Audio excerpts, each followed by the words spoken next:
Welcome to another evening, the Celestine Prophecy.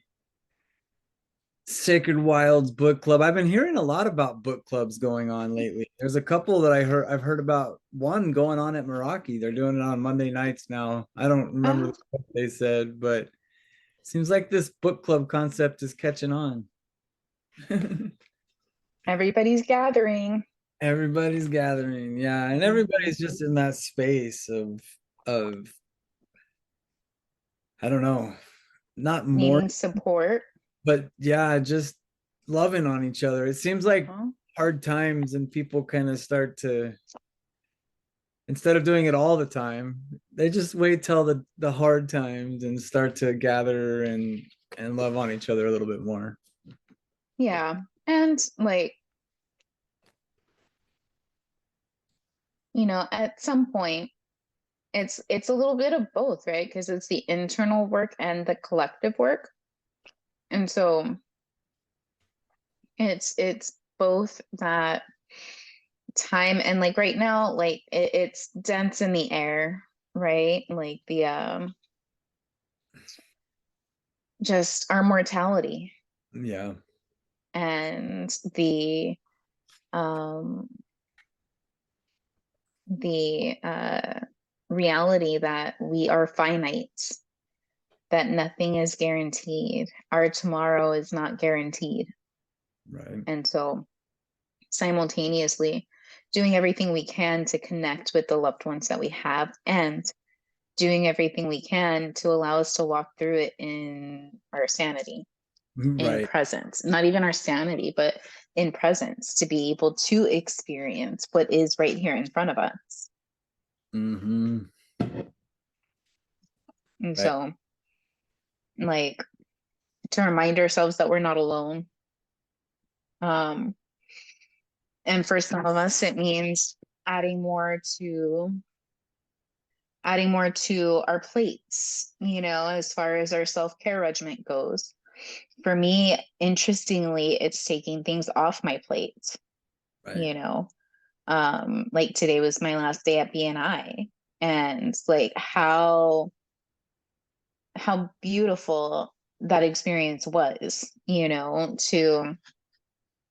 to learn, to grow, and then everybody coming up and offering their gratitude for what I've offered to the group during my term of leadership.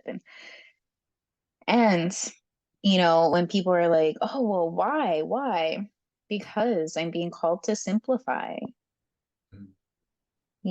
That's really what the call has been for the last year.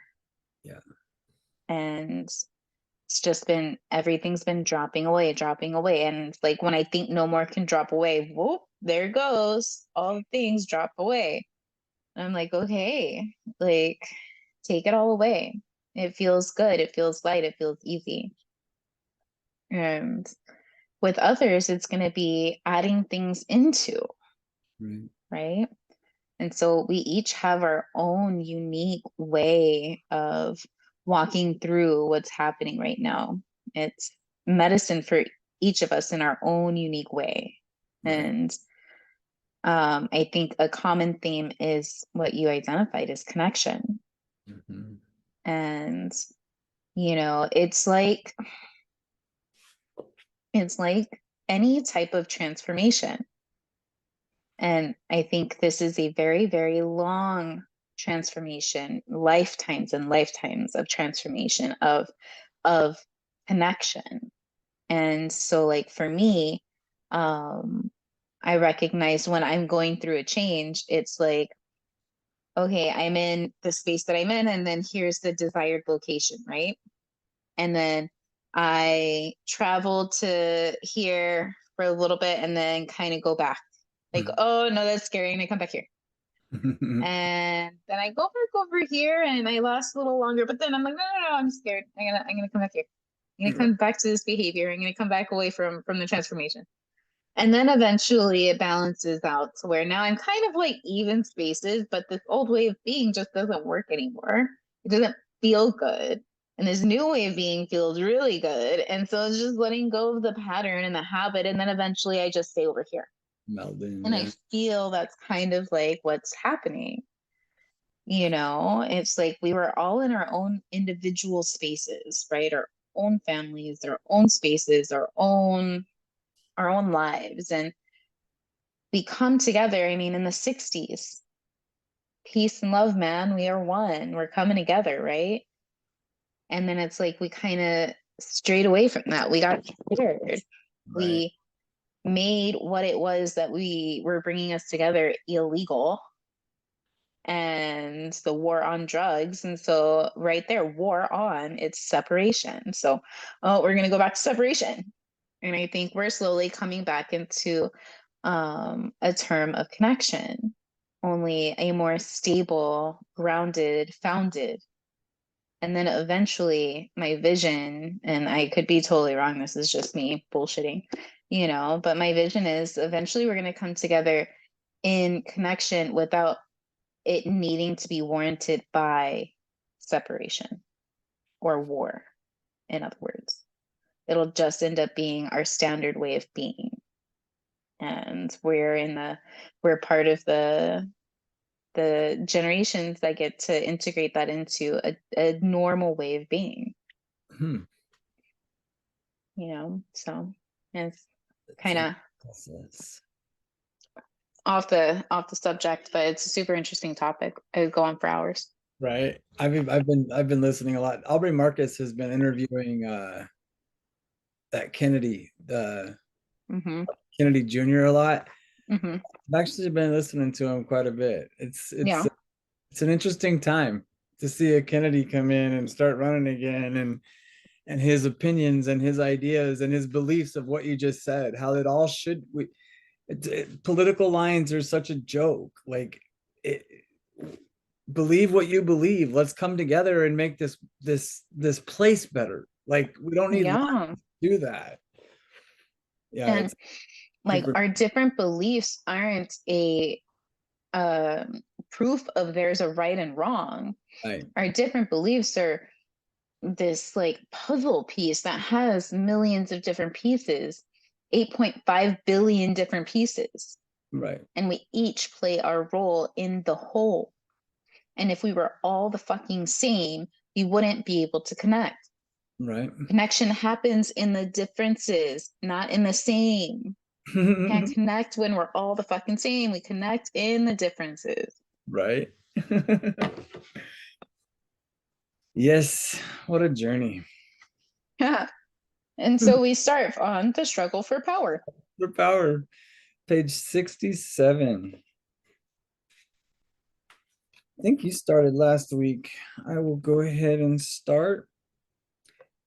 A pothole in the gravel road joined the Jeep and jolted the Jeep and woke me up.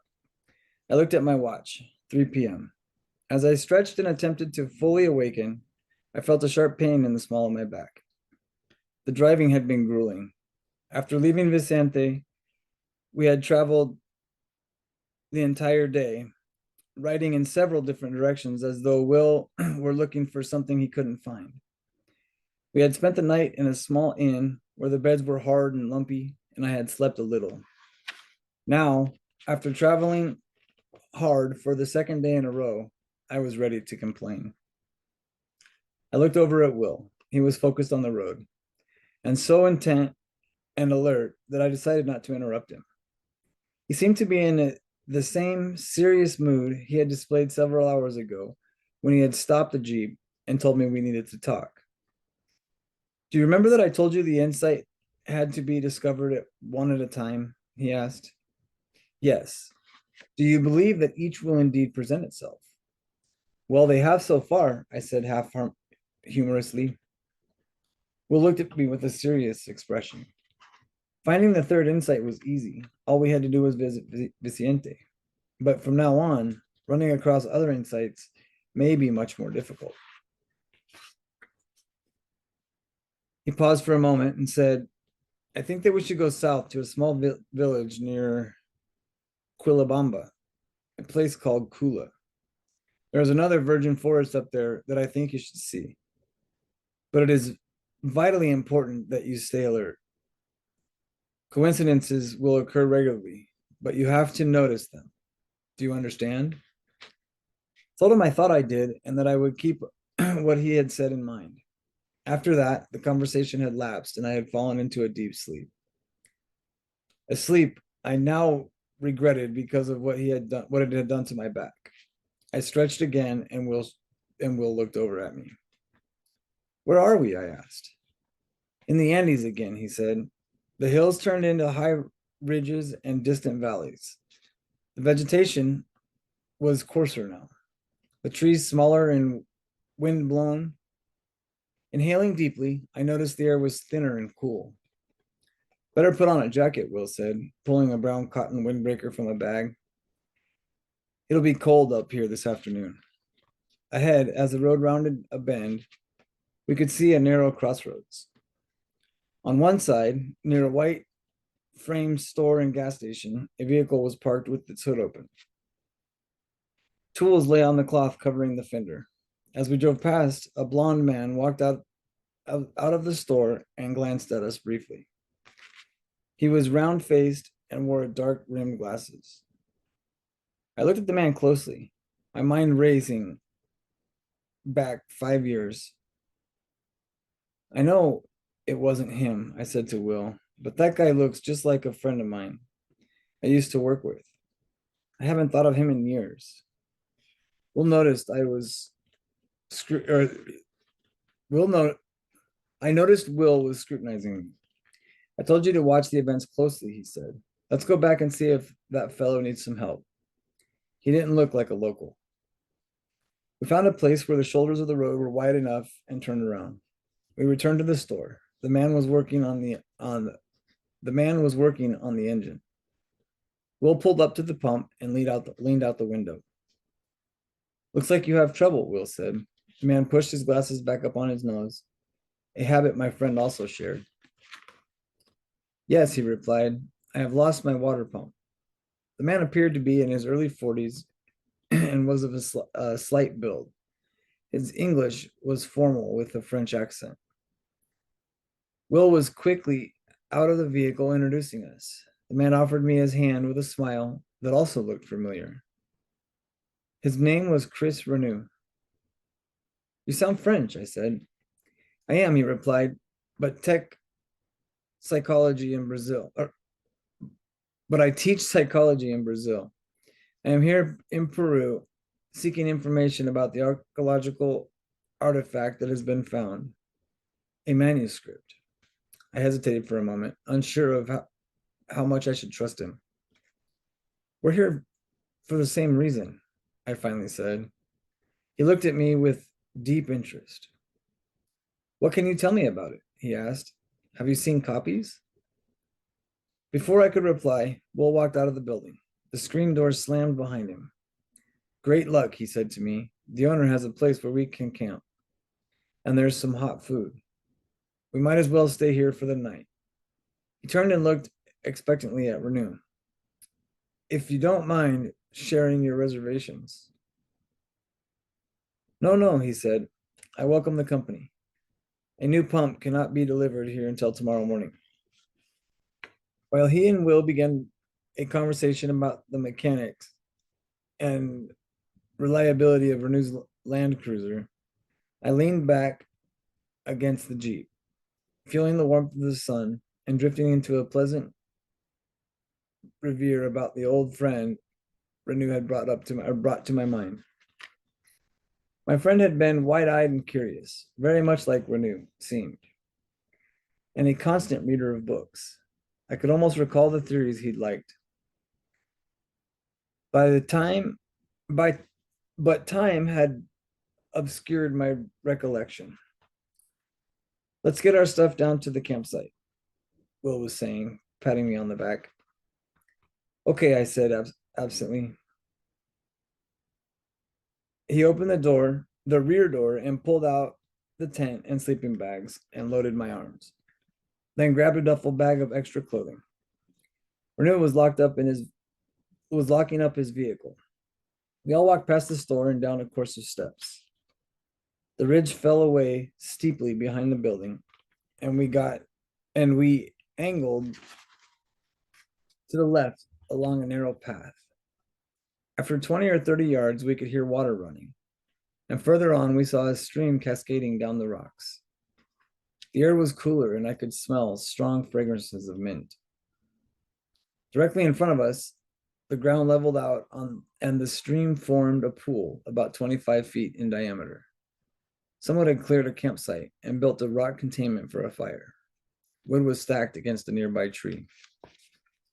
This is fine, Will said, and began unpacking his large four-man tent. Renew spread his smaller tent to the right of Will. Are you and Will researchers? Renew asked me at one point. Will had finished with the tent and had walked up to check on dinner. Wilson's a guide, I said. I'm not doing much of anything right now. Renew gave me a puzzled look. I smiled and asked, have you been able to see any parts of the manuscript? I have seen the first and second insights, he said, stepping closer. And I'll tell you something. I think it's all happening just as the manuscript says. We're changing our worldviews. I can see in the psychology. What do you mean? He took a breath. My field is conflict, looking at why humans treat each other so violently. We've always known that this violence comes from the urge humans feel to control and dominate one another. But only recently have we studied this phenomenon from the inside. From the point of view of the individual's consciousness. We have asked what happens inside a human being that makes him want to control someone else. We have found that when an individual walks up to another person and engages in conversation, which happens billions of times each day in the world, one of two things can happen. That individual can come away feeling strong or feeling weak, depending on what occurs in the interaction. I gave him a puzzled look, and he appeared slightly embarrassed at having rushed a long lecture on the subject. I asked him to go on. For this reason, he added, we humans always seem to take a manipulative posture, no matter what the particulars of the situation or the subject matter. We prepare ourselves to say whatever we must in order to prevail in the conversation. Each of us seeks to find some way to control and thus remain on top of the encounter. If we are successful, if our viewpoint prevails, then rather than feel weak, we receive psychological boost.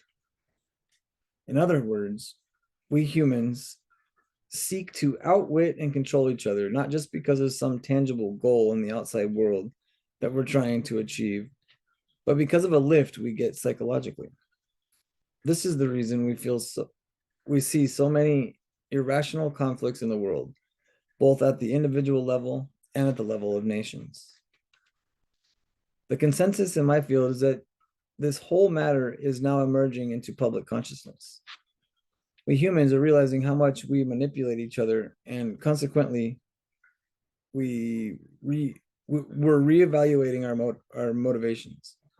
We're looking for another way to interact. I think this reevaluation will be part of the new worldview that the manuscript speaks of. Our conversation was interrupted as Will walked up. They're ready to serve us, he said. We hurried up the path and into the basement level of the building, the family's living quarters. We walked through the living room and into the dining area. On the table was a hot meal of stew, vegetables, and salad. Sit down, the proprietor was saying in English, pulling out chairs and rushing about. Behind him stood an older woman, apparently his wife, and a teenage girl of about 15. While taking his seat, Will accidentally brushed his fork with an arm. It fell noisily to the floor. The man glared at the woman, who in turn spoke harshly to the young girl, who had not yet moved, bring a new one. She hurried into the other room and returned holding a fork, then handed it tentatively to Will. Her back was stooped, and her hand shook slightly. My eyes met Renew's from across the table. Enjoy the food, the man said, handing me one of the dishes. For most of the meal, Renew and Will talked casually about academic life, the challenges of teaching and publishing. The proprietor had left the room, but the woman stood just inside the door. And I'll pass. All right. As the woman and her daughter began serving individual dishes of pie, the young girl's elbow hit my water glass, spilling the water on the table in front of me. The older woman rushed over in a rage, shouting at the girl in Spanish and pushing her out of the way. I am very sorry, the woman said, wiping up the water. The girl is so clumsy. The girl exploded, flinging the remaining pie at the woman, missing and splattering pie and broken china across the middle of the table, just as the proprietor returned. The old man shouted and the girl ran from the room. I'm sorry, he said, hurrying to the table. It's no problem, I replied. Don't be so hard on the girl. Will was on his feet, figuring the bill, and we quickly left. Renaud had been quiet, but as we walked through the door and down the steps, he spoke. Did you see that girl? He asked, looking at me. She is a classic example of psychological violence. This is what the human need to control others leads to when taken to the extreme. The old man and woman are dominating the girl totally. Did you see how nervous and stooped she was? Yes, I said, but it appears she's about fed up. Exactly. Her parents have never let up, and from her point of view, she has no choice but to lash out violently. It is the only way she can gain some control for herself. Unfortunately, when she grows up, because of this early trauma, she will think she has to seize control and dominate others with the same intensity. This characteristic will be deeply ingrained and will make her just as dominating as her parents are now, especially when she is around people who are vulnerable, such as children. In fact, this same trauma no doubt happened to her parents before her. They have to dominate now because of the way their parents dominated them. That's the means through which psychological violence is passed down from one generation to another. Renaud stopped suddenly. I need to get my sleeping bag out of the truck, he said. I'll be down in a second. I nodded and Will and I continued to the campsite. You and Renaud have been talking a lot, Will remarked. Yes, we have. I said, he smiled. Actually, Renaud has been doing most of the talking. You listen and answer direct questions, but you don't offer much. I'm interested in what he has to say, Arnie said defensively. Will ignored my tone. Did you see the energy moving between the members of that family? The men and the women were sucking the child's energy into themselves until she was almost dead. I forgot to watch the energy flow, I said. Well, don't you think Renaud would like to see it? What do you what do you make of running into him in the first place? I don't know. Don't you think it has some meaning? We were driving down the road and you see someone who reminds you of an old friend, and when we meet him, he happens to be looking for the manuscript. Oh, sorry, Jaden was calling. Where was I? You need to take it, you can. Doesn't that sound In the first place. right in the middle? Oh, there we go. Doesn't that sound beyond coincidence? Yes. Perhaps you met so that you could receive some information that will extend your journey here. And doesn't it follow that perhaps you have some information for him as well? Yes, I guess so. What do you think I should tell him? Will again looked at me with his characteristic warmth. The truth, he said. Before I could say anything else, Renaud came bounding down the path towards us. I bought a flashlight in case we need it later, he said. For the first time, I became aware of the twilight and looked west. The sun had already set, but the sky was still a bright orange. The few clouds in that direction carried a darker reddish color. For an instant, I thought I saw a whitish field of light around the plants in the foreground, but the image faded. Beautiful sunset, I said. Then noticed Will had disappeared into his tent, and Renaud was placing his sleeping bag from its case.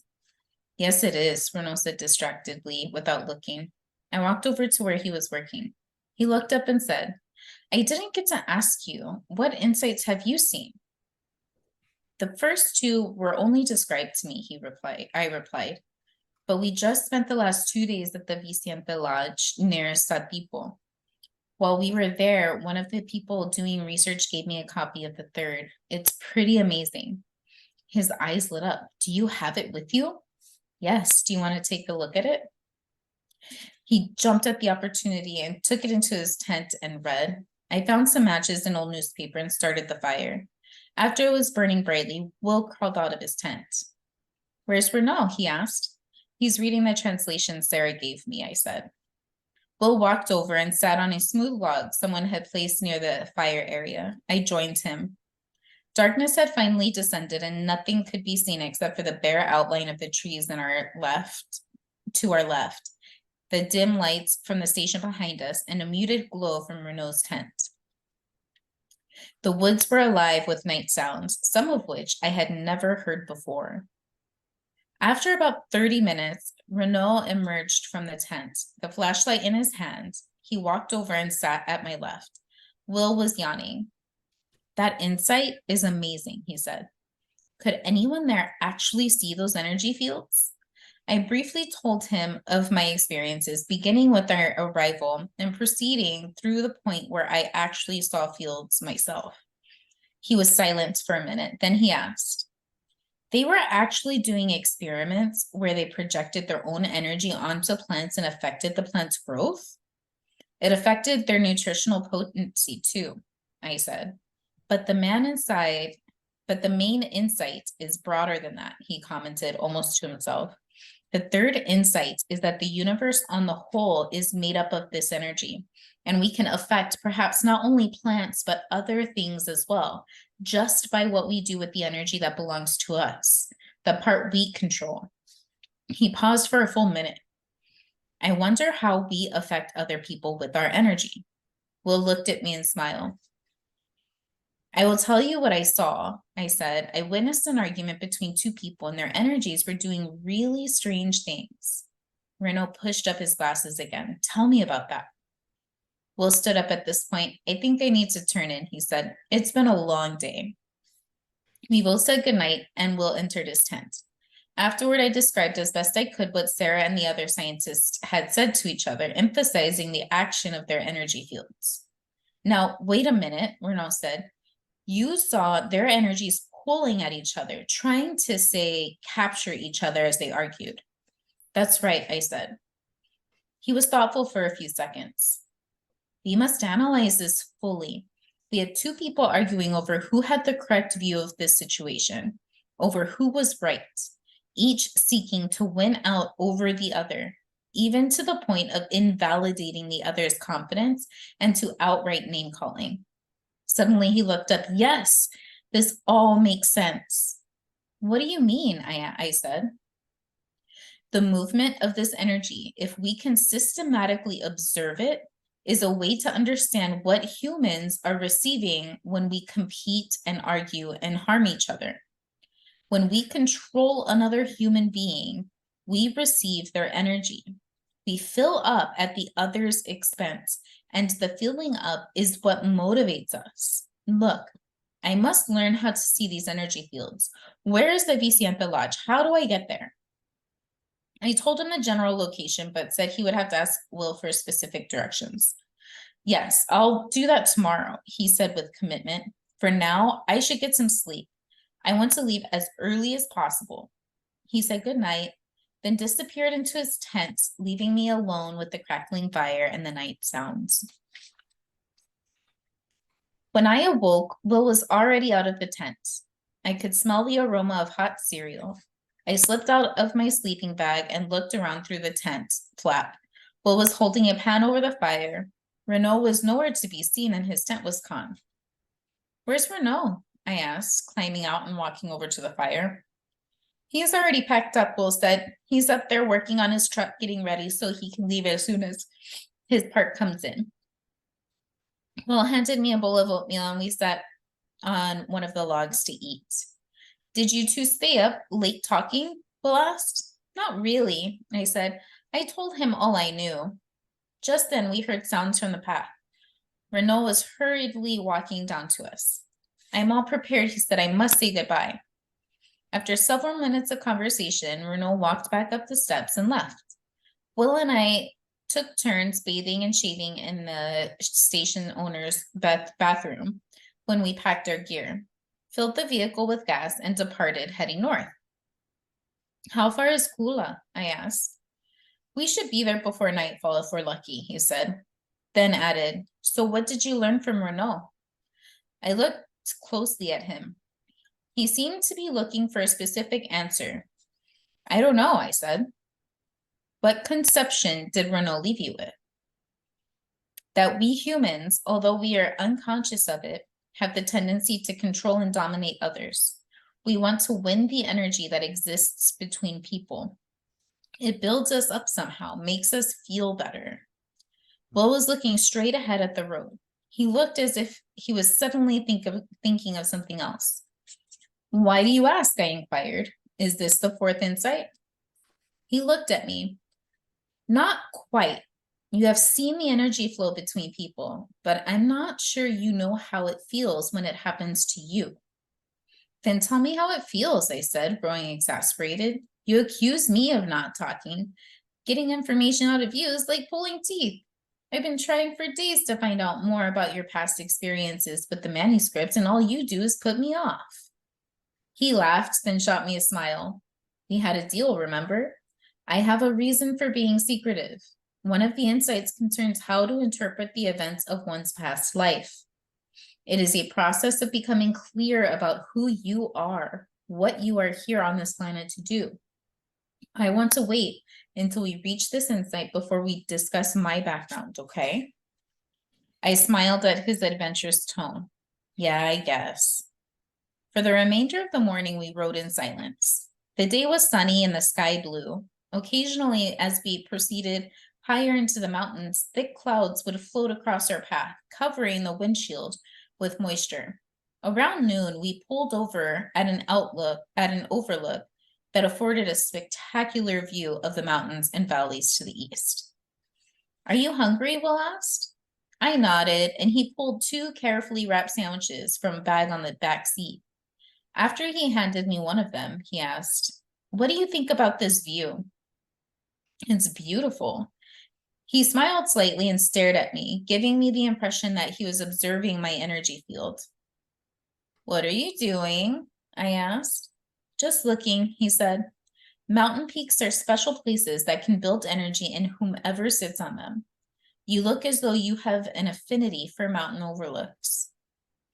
I told Will of my grandfather's valley and of the ridge overlooking the lake and how it made me feel alert and energized the same day Charlene had arrived.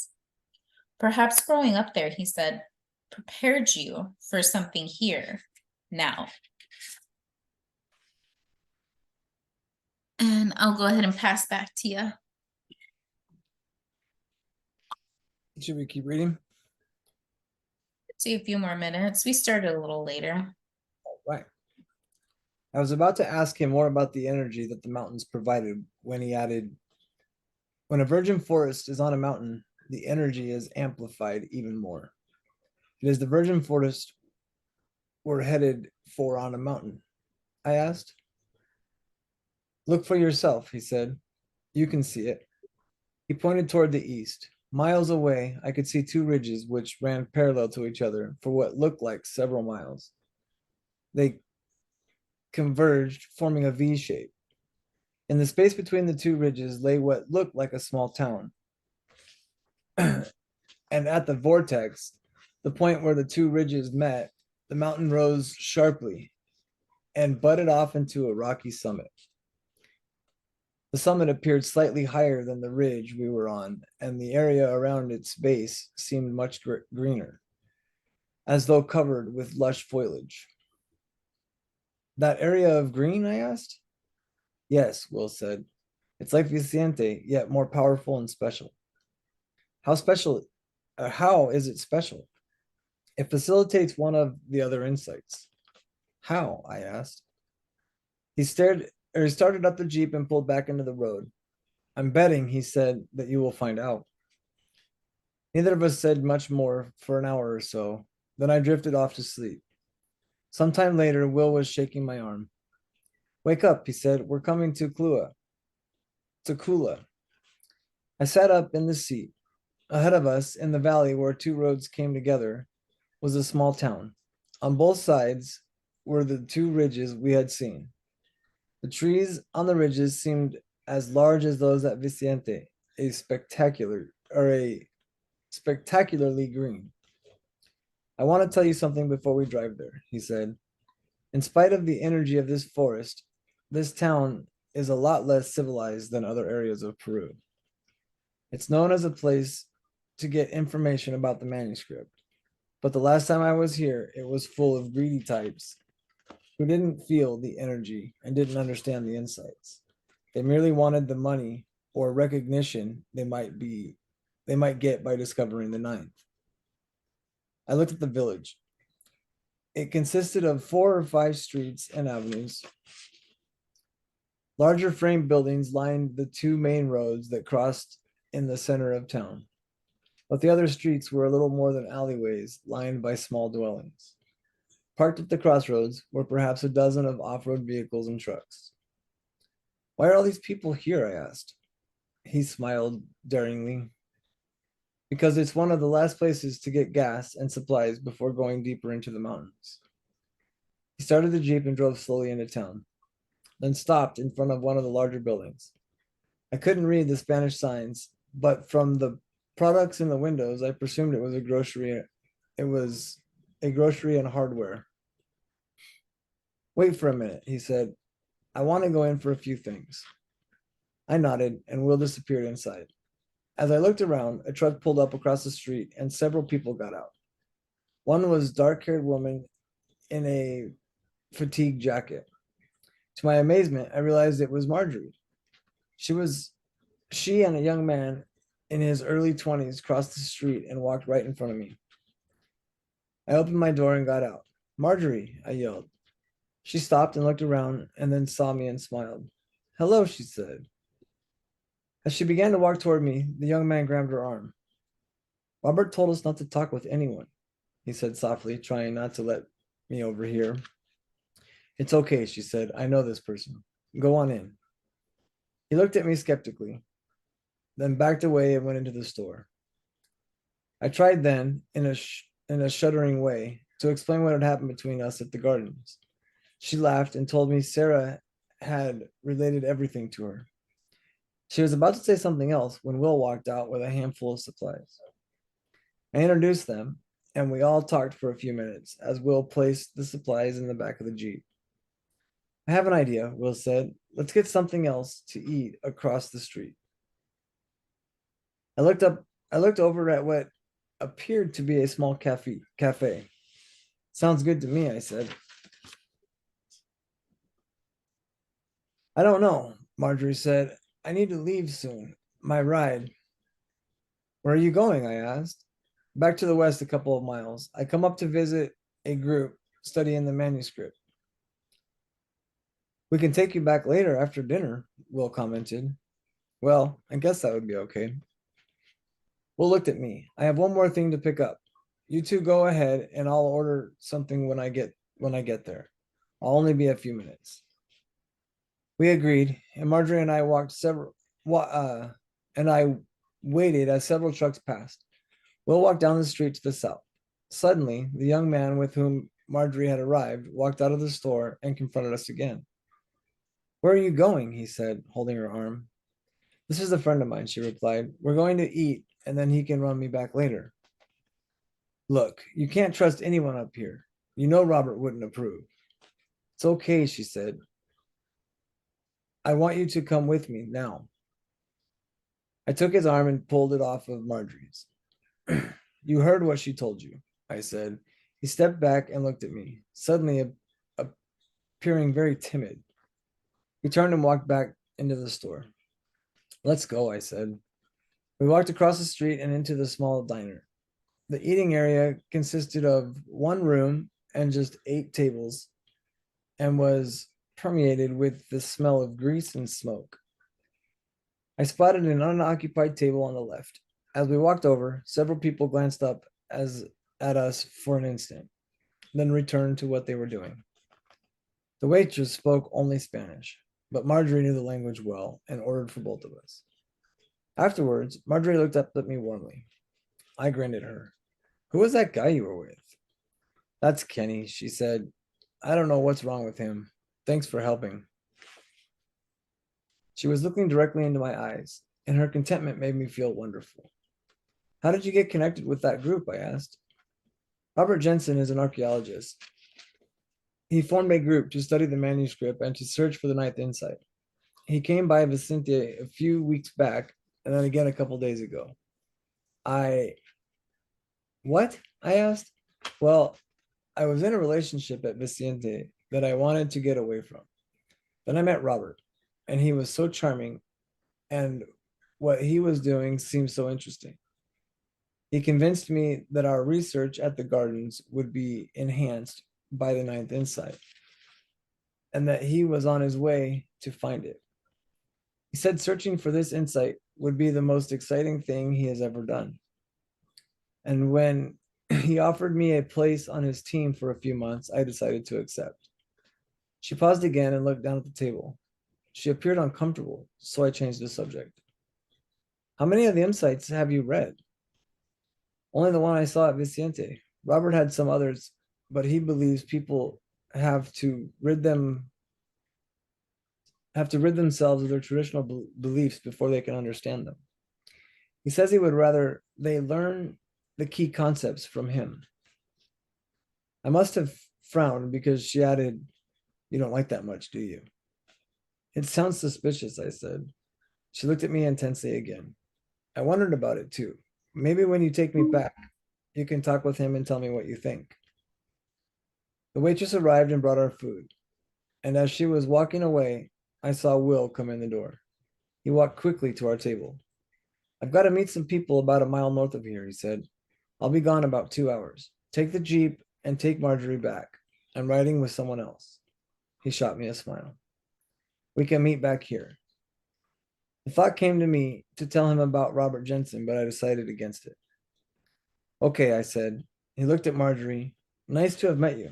I wish I had time to stay and talk. She looked at him with her coy expression. Maybe some other time. He nodded, handed me the keys, and walked away.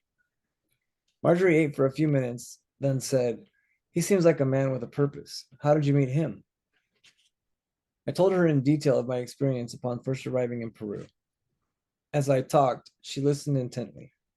So intently, in fact, that I found myself telling the story with great ease and expressing the dramatic turns and episodes with insight and true flair. She seemed spellbound, hanging on every word. Goodness, she said at one point, do you think you're in danger? No, I don't think so, I said. Not this far from Lima. She was still looking at me expectantly. So while we finished eating, I briefly summarized the events at Vicente, up to the point where Sarah and I had arrived at the gardens. That's where I met you, I said, and you ran off. Oh, it wasn't like that, she said. I just didn't know you. And when I saw your feelings, I thought it was best to leave. Well, I apologize, I said, chuckling, for letting my energy get out of hand. She looked at her watch. I guess I should get going back, or I should be getting back. They'll be wondering about me. I left enough money for the bill and walked outside to Will's Jeep.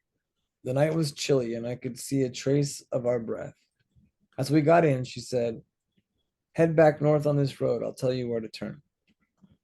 I nodded and made a quick U-turn in the street, headed that way. Tell me more about this farm we're going to, I said. I think Robert rents it.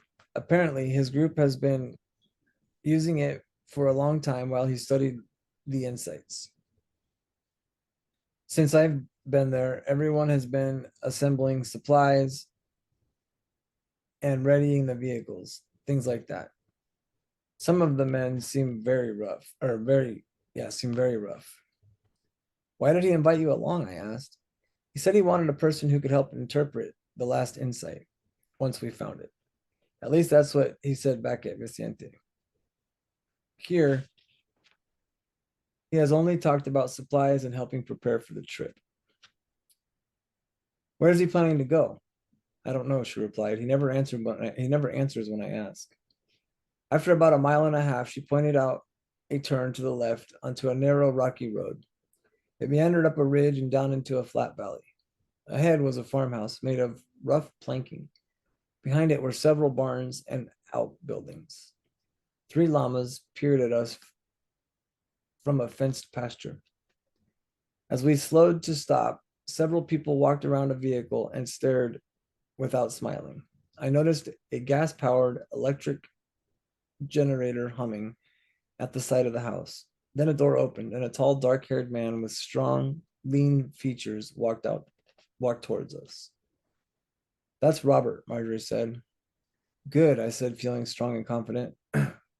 Well, we got out and Jensen walked up to us. He looked at Marjorie. I was worried about you, he said. I understand you ran into a friend.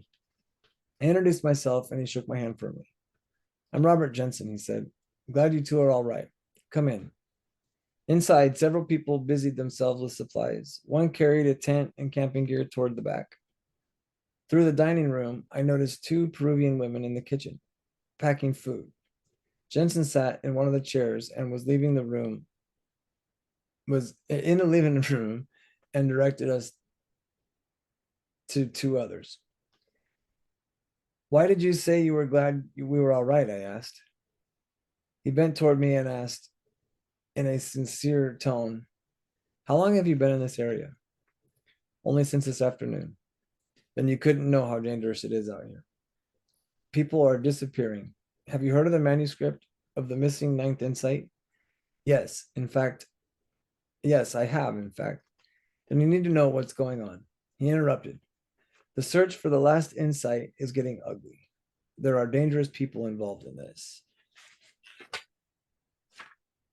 Who? I asked. Bum, bum, bum. I feel like there's only like 5 pages left to the end of the chapter. Yeah.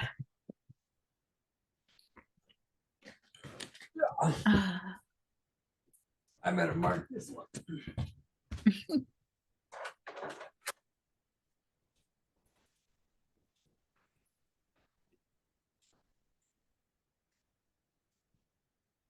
All right.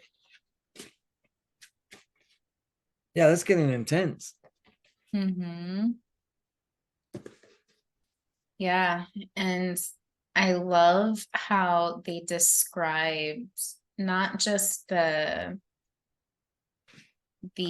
like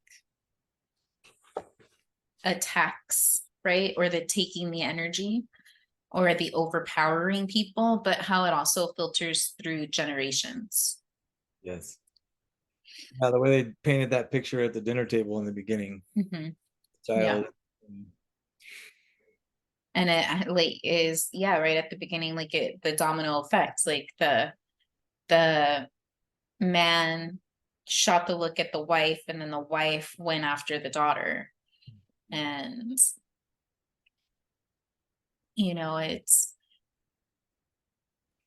it gets embedded into our way of being to where we don't know that there's a different way. We don't know what we're doing, and that reasoning only lasts for so long, right? As adults, we are responsible for our own behavior, and we don't know what we don't know until we know that we didn't know it. Right. Right. It's like today in witnessing and holding space in Orgasmic Oracle Mystery School, and listening or reading Brianna Lynn's response, helping guide another oracle through a difficult time around gaslighting in a situation with some leadership at her job. And the recognition of, I'm sorry you feel that way, is a form of gaslighting. And I would use that all the time. Now, like, so I was taught that by a coach 5-6 years ago, by a coach I was seeing. And I'm grateful that I was taught that, because it helped me detach my worth and value from people's emotions. Because being raised by people who didn't know how to self-resource and self-regulate, they would depend on me. And so my parents needed me to parent them. Right. And so that got ingrained. My worth and my value is dependent on the emotional well-being of my parent. And so that grew with me into adulthood. And so then I found myself in abusive situations. And specifically this last relationship, that phrase helped me get out of that situation. Right. And now I'm safely out of those situations altogether, at work, in romantic relationships, in friendships, in family relationships. I'm no longer in those types of trauma bonded relationships, that I can now see how that is gaslighting. Because that's a neat insight. Because, like, I'm sorry you feel that way is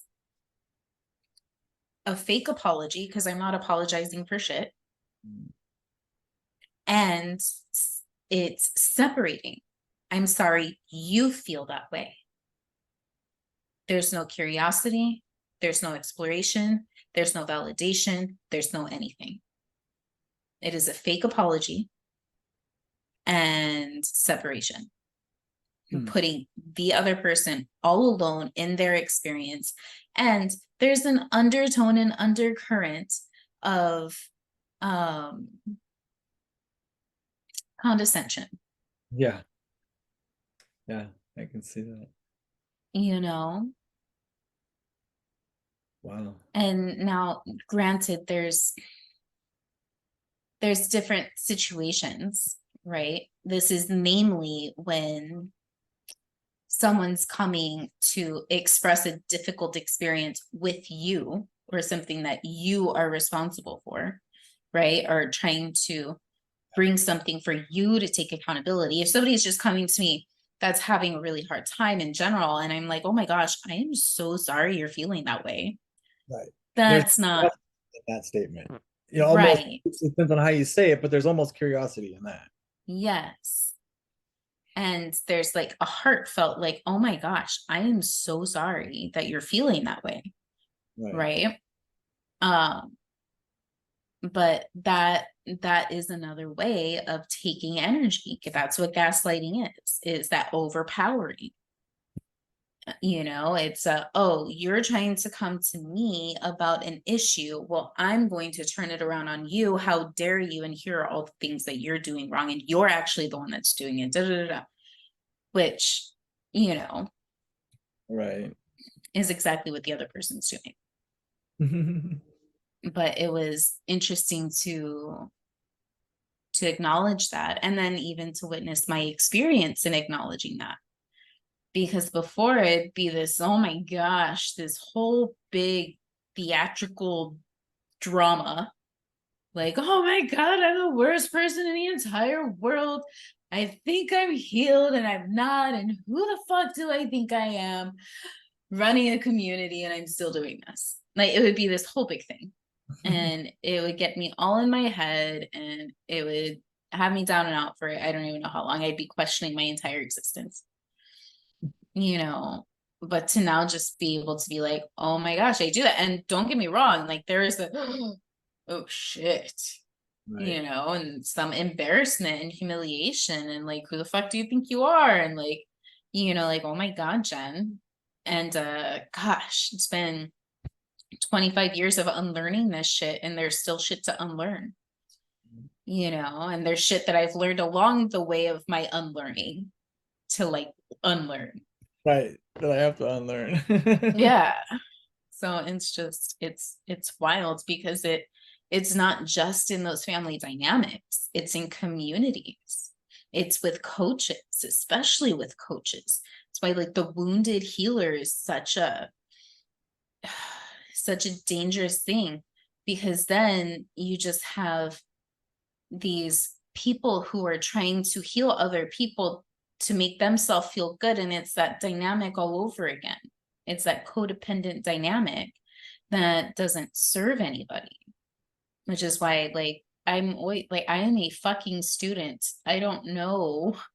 I don't have the answers. I don't have the answers for you. I don't have the answers for anybody. I am a student. Yeah.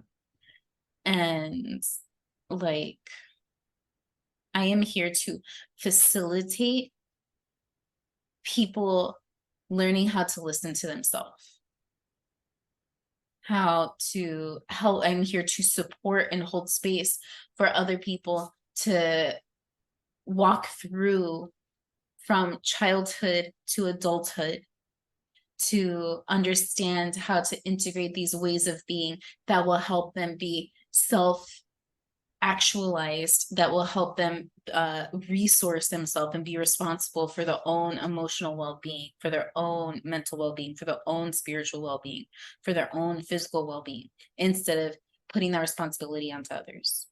I'm not here to tell you how to do it. I'm here to hold a space for you to do the fucking hard work and sometimes down in the dirt work that it takes to get to that point of being able to be a fucking adult. Here to witness. Yeah. Yeah. Anyway, that's my rampage. Yeah, that's powerful, actually. I can see it though in both perspectives too, because it's nice, it's comforting sometimes to relate with that statement. To, I am sorry you're there. What can we do to see the light? Yeah. So there's definitely two sides to that. But yeah, coming from my damage, I can see the condescending and the gaslighting. Mhm. It does make you think all the times I've said it. Right.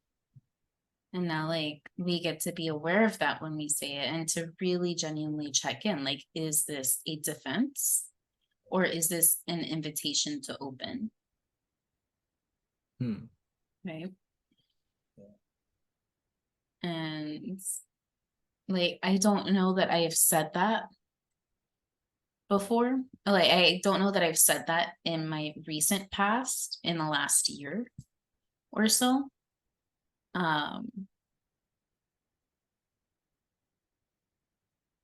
Which is also something to be said, right?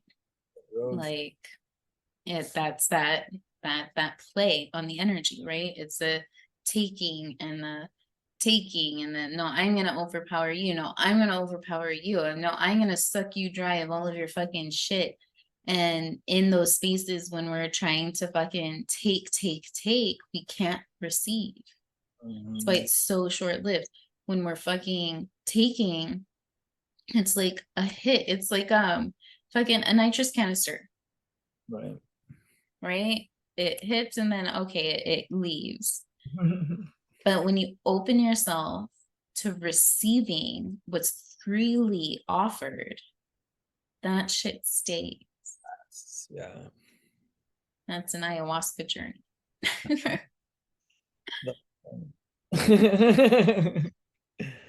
Comparing energy exchange to drugs. That's welcome to Sacred Wild. That is funny. I was talking to yeah, it's a whole other topic.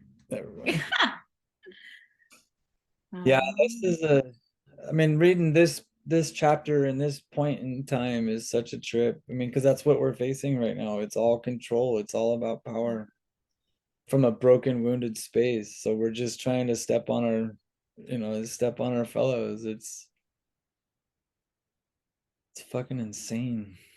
Yeah, it's that expression of like, oh, we're here, right? But I perceive myself to be here, And so in order for me to protect myself, I have to push you down so I can be here. Right. And then it just goes back and forth. Right. When the truth is, like, we're fucking here. Right. Nobody can do anything. You can't fucking knock me down and you can't lift me up. You can't make me any different than I am. Right. It is me that does the making of the difference. Mm-hmm. And it's done through my perception. Like when I perceive myself as powerless, that's when I'm dangerous. Because if I perceive myself as powerless, having no power, then it doesn't matter what the fuck I do because I don't believe it's going to make a difference. And so then I do it more and more and harder and harder and harder and harder. And it kills me. It doesn't do shit to anybody else. It kills me because I'm that powerful. But I didn't know it. I didn't realize it. That's why it's so important to like support people in acknowledging their power. Like stop being fucking scared. Stop denying your power. It's bullshit. We are all fucking powerful beings, and the longer we deny our power, the more dangerous we're going to be to this world. That's all our job is to show people how powerful they are. Yeah, that's it. Yes. Yes. It simplifies healing in the healer space. Yeah, we're all here to help each other remember. We're all here to walk each other home. All of those things are saying the same fucking thing. Right. The more I love myself, the more I can be a reminder of how much you are loved. Right. The more I support myself, the more I can be a reminder of how much you are supported. The more I accept myself, the more I can be a reminder of how accepted you are. The more I fucking embrace myself, the more I can remind you of how embraced you are. Because that's what I'm going to see. And that's how I'm going to act. And that's how I'm going to talk. And that's how I'm going to choose. It's from that space. And the more I choose from that space and approach myself in that way, the more I approach you in that way. And the more I shift my perception, the more I don't even take in the perception of judgment. The more I don't even take in the perception of needing to protect myself because I'm safe. I don't need to protect myself when I'm safe. It doesn't even exist. Right.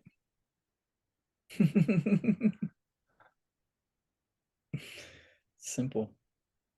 Just takes a lot to get there. It can. A lot of unlearning and a lot of uncovering. It's a journey. It's an adventure. It's an experiment. Like, fucking call it whatever name to make it fun. The other day I was on the phone with, it was Monday, because I had taken Ash to school, then I came back to pick up Jaden, I took Jaden to school. And it was that day that I called you. I was like, oh, I meant to call John, Oh, yeah. Because I had to go back home to get Jaden's lunchbox because he forgot his lunch at home. And so I was on the phone with John when I'm in the house and I'm like, oh, I can't find his lunch anywhere. I was like, oh my God, that would be really funny if he actually didn't forget it. And it was like in his backpack or something. And John says, well, that's amazing that you think that would be funny. And I'm like, well, it would. It'd be freaking hilarious. It'd be something I totally would do. I was like, and I mean, I get it. I could be angry. I could be frustrated. I could be annoyed, but none of those feel good. Thinking it's funny feels good. So I'm going to think it's funny. Where was his lunch? It was sitting right by the door, like literally right by the fucking door on the floor. I'm like, dude, but that is the thing, is like I forget that there's other choices anymore because I'm only choosing what feels good. It's so natural to me now. That it's like, oh, I'll try on anxiety. No, that doesn't feel good. I don't want it. I'm gonna try on frustration. Nope, that doesn't work. I don't want it. I can try on judgment. Nope, that doesn't feel good anymore. I did that. Nope. It's just like trying on clothing. You know, I tried on 2 different dresses today and I was like, oh, those are cute, but they don't feel good. I don't want it. So Well, that was a good hour. Thank you for making it home in time. yeah, thank you for being patient while I got myself situated. Absolutely. Well, thank you guys again for joining us for the Celestine Prophecy, the 4th insight we're digging at now. No, I can't wait. This is such a good one. Reconvene. I was actually Googling it earlier today. I found a website that breaks down all 12 insights on in one. Oh, nice. Checking it out. Yeah, it's exciting. I can't wait to dig a little further. I know. It would be so amazing if we did all of the insight. We did all of the books. I've already had that thought. Like that needs to happen, whether it's in this group setting or not. I'm gonna have to keep Yeah. going. It's so good. I'm so excited that we're reading this, especially reading it now. How in alignment, right? Of course, but it's just like reading it now with what's going on in the world, and it's just so needed. I mean, it always is, and it just feels special right now. Super pertinent. Like it's crazy. It was written years ago. Mhm. Yeah, and like I said, I think we're in the midst of this dynamic shift, and we forget that, you know, like our lifetime is only a tiny speck in the entirety of this world's existence of human beings being, you know, the species here, right? And like how exponentially far we've come in this just one generation, in our one lifetime, right? Like technologically, emotionally, psychologically, all of it. And when we're in the midst of it, we can forget to take a step back and see outside of just where we're at in this moment, right? And when we can take a step back and step out, then we can be like, oh, holy shit. Like we have computers that are fit into watches. Pretty soon. Hmm? Soon glasses.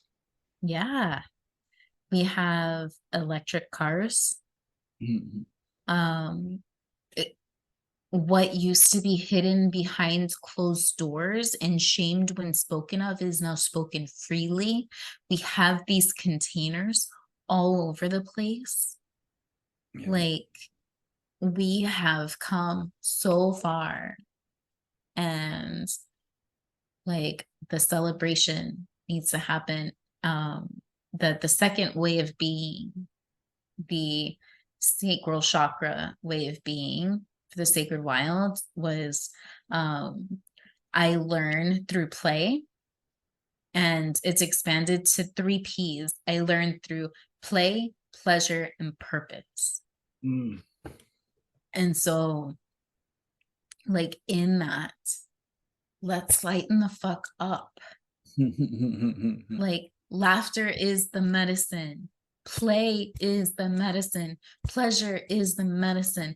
Purpose does not have to be rigid and hard and, you know, bam, bam, bam, bam. Purpose gets to be fun. Yes. It does. Okay. I'm complete now. I'm go do yoga. All right. You enjoy your ritual. What is this one? The setting ritual. So I have my rising ritual and then my setting ritual. I stole it. I stole a sun. I stole sun terminology, solar terminology.